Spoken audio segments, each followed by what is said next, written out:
Hello everyone, this is Josh with Tuxedo Talk. The white trash beard is gone and the Freddie Mercury mustache reigns. How long will it reign is anyone's guess.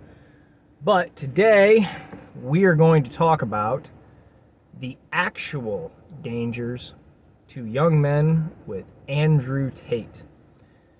Andrew Tate is one of the most polarizing figures on the internet, and a lot of people talk about him, but I have yet to see anybody talk about where the man's actual dangers are.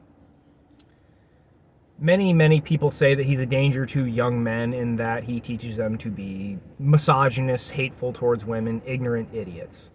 And there is an aspect to that, but that's not the primary criticism of the man that's valid. If you listen to the man, if you follow with what he says, he's basically talking about being a exceptional traditional man. And in that regard, he says you need to be physically powerful and financially secure and wise. And that when you do that, when you reach a very high level as a man, you can basically do a lot of things that average men can't get away with. And that's just a reality of life, and it is true. And what I mean by that, with what he talks about with a traditional man, is that if you don't even, let's not even use the word man, we can say take on the traditional masculine role.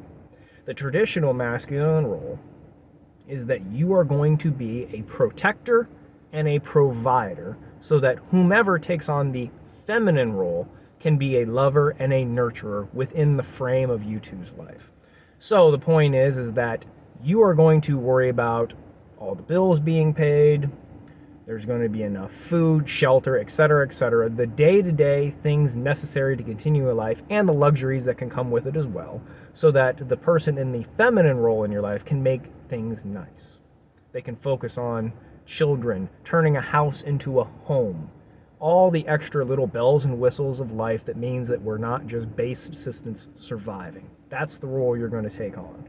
You're also going to take on the role of the protector, and that can mean from a natural disaster strikes. What do? There's a tornado. Well, you're the man of action, the masculine energy that takes action to it.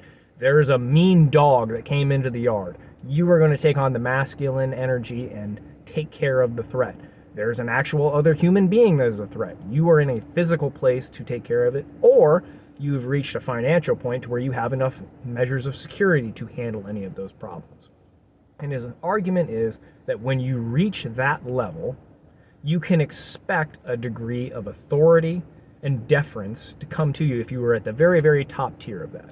So you were at the very top tier of masculine energy.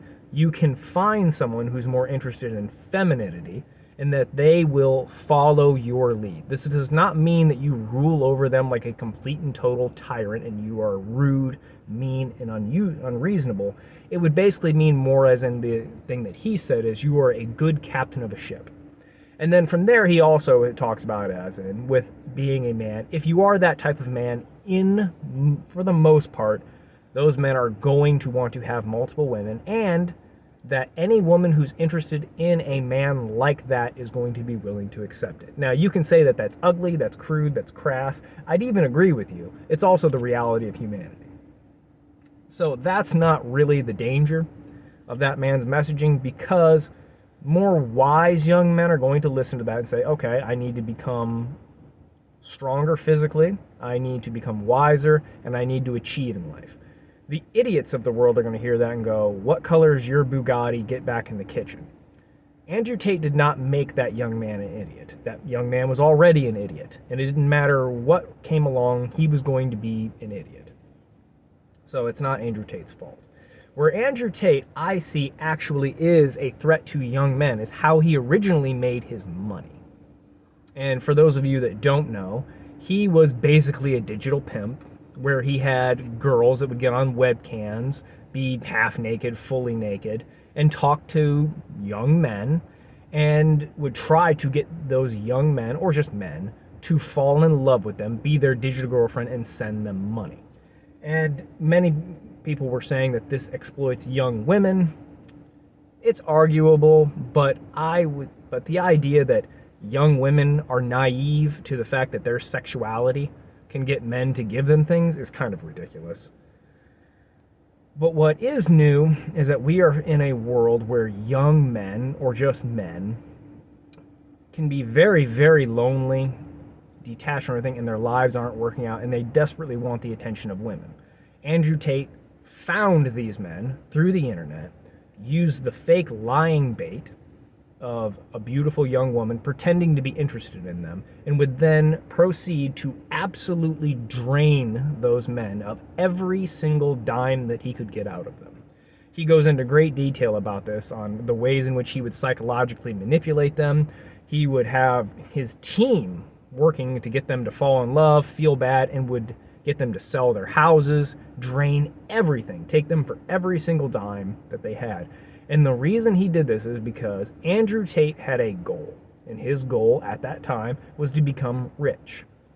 And as a result, he was willing to sacrifice those men's entire lives to give him their money. So that's his standpoint, is that he was willing to lie, steal, and cheat. He didn't steal. They did give him, but they were giving him money underneath false pretenses that they thought that they were going to get to be with this woman. So he was willing to do, frankly, really, really slimy, awful things to desperate men to achieve his ends. And he made his end of becoming very wealthy, because you can say many things about Andrew Tate, but you cannot say that he is stupid, you cannot say that he isn't ambitious, and you cannot say that he doesn't achieve things that he wants. So he achieved the goal of making money. So the question is, what is Andrew Tate doing now? It's kind of ridiculous to think that he wants even more money, because as he said it himself, it's just numbers on a screen at this point to him. Who cares? So what motivates Andrew Tate to be putting out the messaging that he's putting out now, that he openly says is there to attract young men and to build a sense of identity and power within them? Well, I see that there's only two real reasons why I think he would be doing this. The positive reason would be is that the man is going through a character arc in the hero's journey. He started off a little roguish, doing slimy, dishonest things, and is now coming back full circle. He's going, desperate, lost young men are what I made my money on. I made my money off their backs. I'm coming back and I'm going to try and balance the scales. I harmed those men in the past. There's nothing I can do for them, and I'm not interested in that. But on the whole, on the cosmic level, I'm now going to try and do what I was not in a position to do back then and help those men become more. And this is the way that I'm going to do it, by portraying myself as, a 15-year-old boy's fantasy to get their attention of young men, young lost men. And then along the way, I'm going to teach them ways to where they can become better versions of themselves. That is a possibility of what he is doing. The dark side is that he hasn't changed at all. Just the goal has changed. The man has money now. And as a result, the next to come would be he wants fame and power.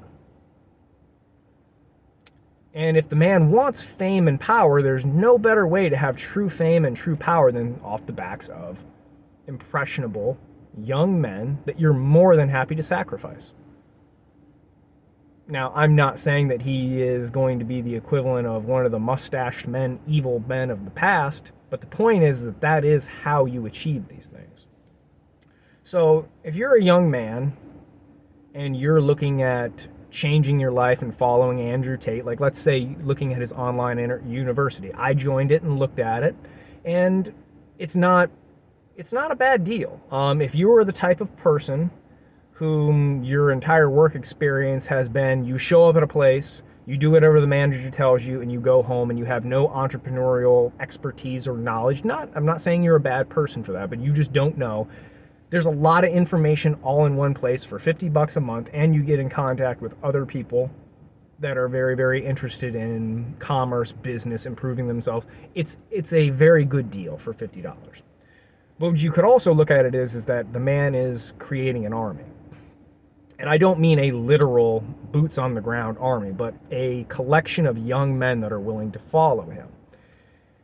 And the man openly talks about how he's a big fan of chess, and he said on many occasions that pawns are there to die. And so the question you have to ask yourself as a young man joining Andrew Tate's circle in some way, shape, or form, being associated with him is, are you willing to be one of the pieces on the chessboard to him? And if you are, what are you? You might be a pawn. And you have to understand that if the man's goal is power and influence, or even something noble, he's not going to have any problem sacrificing you. That's just the reality of ambitious, talented men.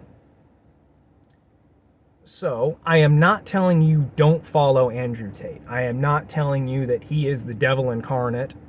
I am telling you, go into the situation with your eyes wide open and know where you stand and know what can happen to you. So that would be my criticism and analysis of Andrew Tate that I haven't seen anybody else make, is that the man is a very, very ambitious man, and he has a observable history of being willing to sacrifice impressionable young men or men without a lot to lose, and to be very cautious of that. And I would not say that I would be willing to jump on a landmine for that man, but he very well could put you in a position where that could happen to you. So be cautious.